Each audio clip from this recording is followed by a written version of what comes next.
Bagaimana Novembermu?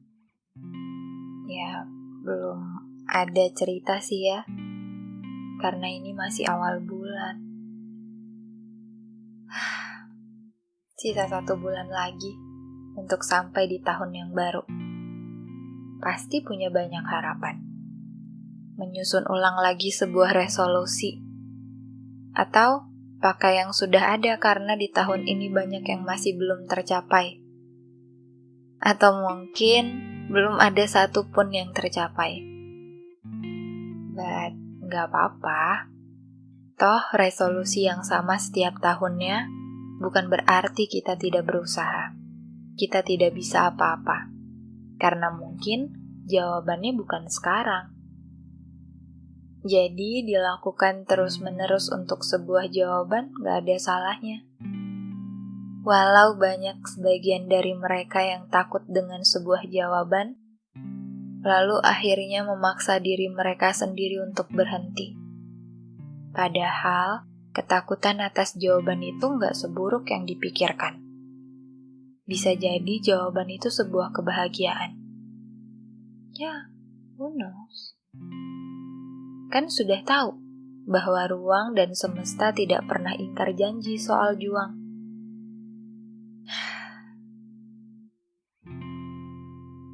Apakah November ini kamu masih memilih kesunyian daripada kesepian? Apakah di bulan ini kamu masih tidak bisa tidur awal karena malam membawamu tenggelam dalam angan, ketidakpercayadirian, overthinking, bahkan kegagalan-kegagalan yang belum terjadi mengisi ruang di kepalamu?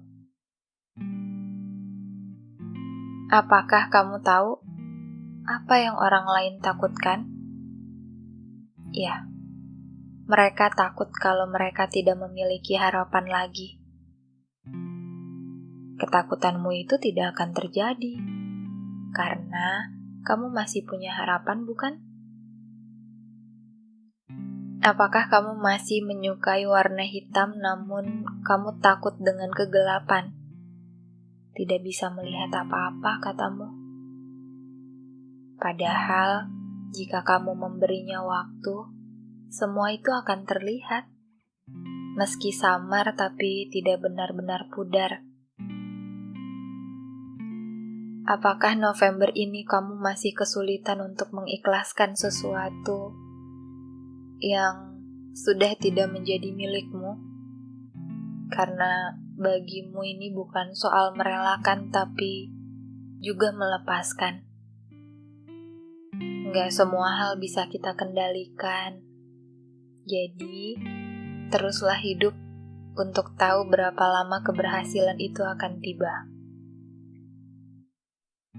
Apakah kamu masih memilih tempat ramai tapi kamu benci kebisingan? Atau kamu lebih memilih hidup dengan kekhawatiran yang ada dalam isi kepalamu? Jika semua pertanyaan jawabannya iya, gak apa-apa.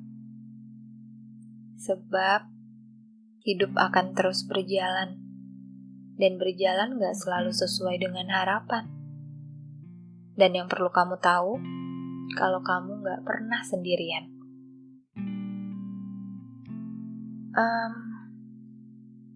Beberapa orang tidak pernah berbagi kekhawatiran mereka seumur hidup. Mereka membangun sebuah pondok sendiri di dalam hati mereka, dan tidak pernah meninggalkan pondok itu seumur hidupnya. Bahkan saat kesepian mengasuh hidupnya, ia tidak pernah benar-benar mengakuinya. Ia lebih suka memikirkan kesepiannya, lalu menyukai kesendirian lebih dari keluarganya. Bahaya sih. Tapi tenang, bagian dari mereka itu bukan kamu.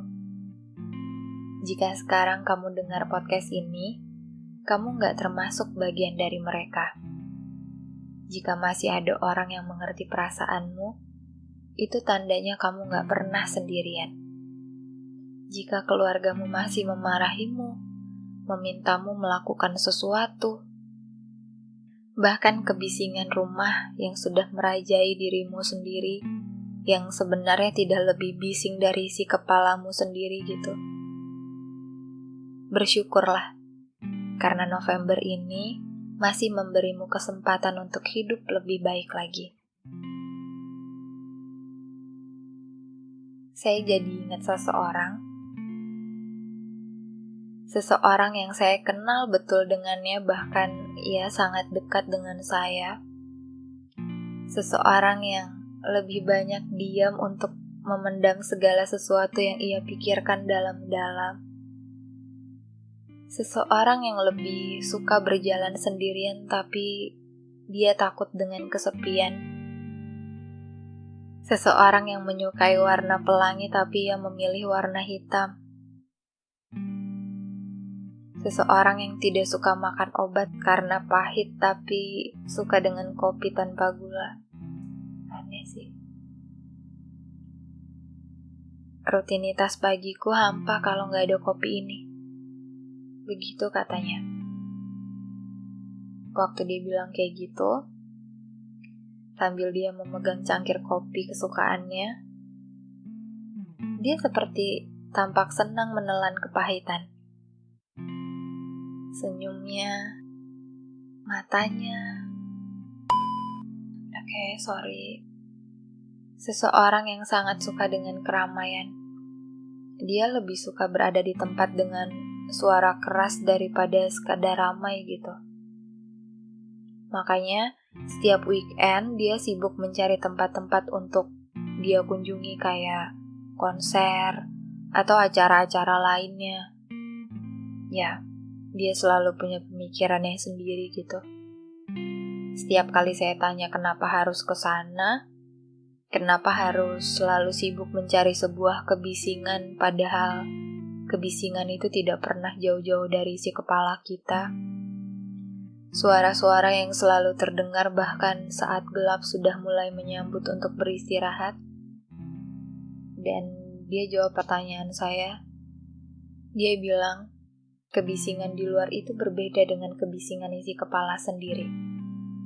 Kebisingan di tempat ramai juga berbeda dengan kebisingan isi kepala mereka yang selalu membuat tuntutan untuk orang lain, alih-alih untuk kebaikan diri kita, katanya. Jika baik untuk kita, kenapa kita harus merasa terbebani, nak? Saya diam waktu dia bilang kayak gitu. Tapi saya jadi tahu kenapa selama ini dia selalu suka keramaian. Yap, untuk mengalihkan berisik isi kepalanya dan isi kepala orang lain untuknya. Tapi dia gak pernah tahu, dan dia gak pernah mau coba untuk menerima apa yang dia dengar dalam isi kepalanya. Ya mungkin dia sudah coba, tapi dia merasa terganggu dengan hasil percobaannya. Mungkin